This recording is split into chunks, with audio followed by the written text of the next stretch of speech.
I definitely recommend this program. I would recommend it to anyone. I would highly recommend the program.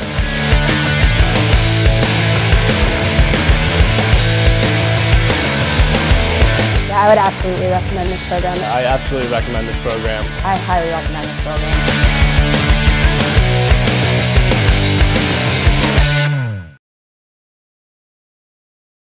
Melbourne, Australia, located on the lower reaches of the Yarra River and on the northern and eastern shorelines of Port Phillip and their hinterland. The second most populous city in Australia, containing approximately 3.8 million people. Consistently ranked as one of the most livable cities in the world, Melbourne is also recognized as Australia's sporting and cultural capital. Hi, and welcome to Loyola International. I'm John Sabatini. Today we're going to take some time to talk to a few students who were lucky enough to study in Melbourne, Australia last semester. I have here with me Anna McGrath and Liz Perolski. How you doing, girls? Good, thanks. How are you? I'm great. How was your trip? It was unforgettable. Yeah? Liz, did you have a nice time? Yeah, it was epic. Epic. That's great. Why did you girls choose to study in Australia? I know that I chose it because it's a very long flight. It's a 24-hour flight, and so I figured, when else am I going to do this? I'm not going to go for 2 weeks in the summer, so carpe diem. That's nice. And Liz, how come you chose Australia? It's like the same thing I said, like it's so far away that like if you go for like 2 weeks, like here we went for like 5 months, you get to like really like immerse yourself in the culture and like live with all the kids on campus. So you feel like you guys got a much better experience being there for so long? Yeah. That's nice. That's good. And what was the name of the university you studied at while you were there? Monash University. Monash? Yeah, Monash. That's Monash. nice. Was it hard? Was it a lot harder than Loyola, or? No, the classes are definitely a lot more laid back. There's a tutorial and then lectures. The lectures are pretty much optional, and you're with about 50 kids or so, 50, 60, 70, 100, I don't know. And then the 50 to 100. Yeah. Nice. And then the tutorials are much smaller, and there is an attendance policy. It's a little more like the classes here at Loyola. Oh, okay, that's cool. Liz, how did you feel the people were acting towards outsiders? Like, as Americans, how did you feel? I mean, the Australians like are really, really nice like people. Like they're really cool and they're really laid back, and they are just like so kind and helpful. But like they definitely have stereotypes. Like, you know, we would complain about like the washer's not working. They're like, well, you know, you don't need to just hang stuff up. And we're all like, you could. Don't do that. I'm like, I'm not gonna hang up my underwear so when you walk in, that's drying on the rack. But like, I mean, why not? I mean, that's cool, I guess. But like things like that. But they were really interested in our politics and stuff. Like they would just go up to you and be like, so who are you voting for? And I'm like, I don't know you. I'm not gonna tell you that. And then if you didn't know who you were voting for, it was like, oh boy. There was a bar that they would ask Another us. dumb American. Yeah. Oh, really? Yeah. So you had to be up on your politics? Yeah, Absolutely. Everybody Oh, would that's ask you. And what was your living situation like? I'm guessing you both had the same situation. Yeah, it's similar to how Loyola is set up. There's the different dormitories, but we lived in single rooms, which is really nice, just to have your own space. Yeah, that's real nice. Really small, but definitely nice. And then you have like a community bathroom and a community kitchen and co-ed, which was a little weird, but. And it wasn't just Loyola students in this dorm, right? No. Other people as well? Yeah, the Loyola kids, we were split up like among 5 or so dorms. But like, yeah, you were with you were from like Australians who lived further away, not just in Melbourne, and then like people from all over the world. Like the kid next to me was from Dubai. Oh, that's cool. Yeah. So it's nice to meet people from other cultures too as well. Yeah. While you're studying away. That's nice. What did you miss, Anna, what did you miss most about home while you were away? I would say the food. The food in Australia it's kind of similar to American food, but it's like a downgraded version of it. The pizza's like Domino's. There's a lot of fast food. Oh, really? Yeah. Yeah. Like they have McDonald's and everything like that as well? Macca's. Macca's. And Cool. what was Burger King Hungry called? Jack's? Hungry Jack's. But they still had the crown, so you know the priorities are that's in good. the right spot there. What did you miss most about home, Liz? Definitely like the food. You find yourself like craving like weird things, like things that are like terrible and fatty for you. Yeah. Sour Patch Kids and like Love those. like just stupid foods. So that they don't like buffalo wings. They don't even know what that is. That's like what you would miss. I would miss that. Yeah. That's bad. So the food was a big thing, and I know kangaroo is very popular over there to eat. I've been told. Did you guys get a chance to sample some kangaroo? I had it twice. How was it? My one friend makes it way better than my other friend, but it's Oh, that's weird. good. I don't know. It's hard to get around the fact that you're eating a kangaroo because they're just so cute. Yeah, I didn't like it. I was offered it, but I never tried it. It just grossed me out. I just felt like I was eating their national animal or Make something. you feel bad. Yeah, that's too bad.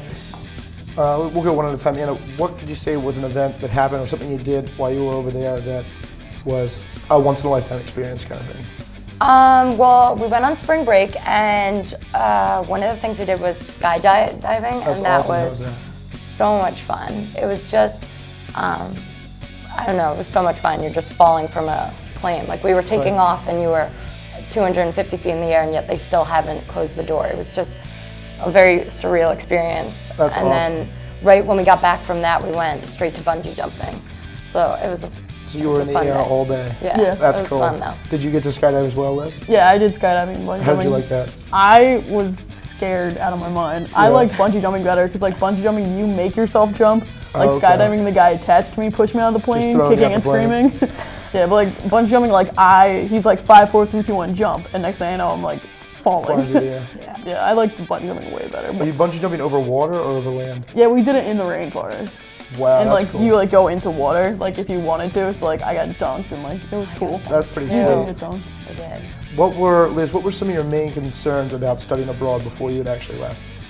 Australia's really far away, like Yeah. really, really far away. Yeah. So I Like think the that other was, side of the world far yeah, away. that was like definitely the hardest part. Like, what if something happened back home? Like, if I needed to get home or something happened to me and I need to go home, That'd be real tough, it's yeah. not like England 6 or 7 hours. It's a whole like days. Yeah. So that was definitely hard because it is far away and the time change. Like, what if something happened to me at 4 p.m. in the afternoon? It's still the day before here. I Right. can't just call my mom and be like, oh hey, like I got her, I'm in the hospital, like wake her up. Like, obviously I could if I was in the hospital, but like Hopefully. things like that. Like, it's just you would call and I'd wake my parents up and they'd be like, I don't really want to talk to you. But Thanks, Mom. Yeah.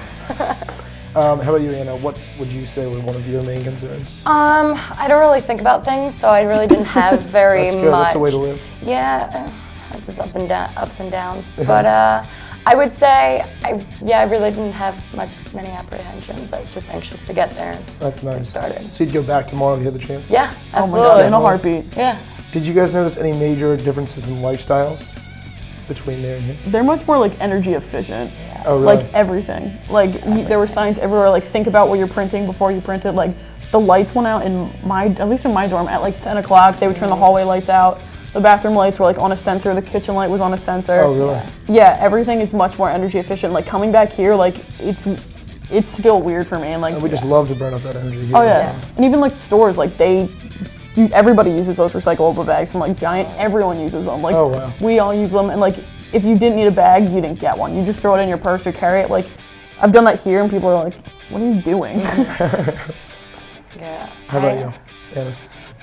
Yeah, I don't know if this is necessarily like exactly appropriate to say on good old TV, but in the bathroom stalls they had like different flush Oh my god, I options forgot about that. Oh, for like, whenever it's happening. Yeah. And like, I just thought that was so practical but weird.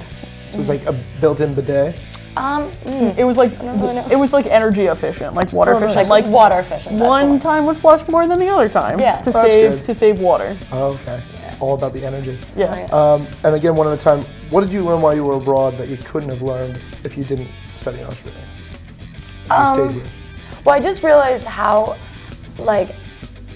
much other countries are interested in our politics and what we're doing. And when we were sitting getting lunch and the election was going on, all the Australians were gathered around the TV, like watching so intensely. And then I got back to my dorm and I had like knocks on the door being like, "Congratulations on your president." Right. And I would just, So we're a pretty popular country. I would say Definitely. so. That's cool. Yeah. How about you, Liz? I think like being more self-reliant, like yeah, you're here at college like on your own, but like it's different when you're all the way on the other side of the world. Like there are a lot of other family's things. not there Oh yeah, or there's like anything. tons of other budgeting that you have to do, stuff like that. Yeah. And just like meeting all those different people, like because Monash was such an international university. Like we hung out with kids from Norway, we met kids from Italy and like Dubai and India and Malaysia and Japan and China. It's like that you don't get that kind of exposure here, and it was so cool Right. to be in Australia and get so close with so many Australians, but yet like at the same time like go to dinner with somebody not from like Fiji or something. That's cool. Well, girls, thank you very much for coming out. you. Had a Anytime. nice time, really enjoyed it.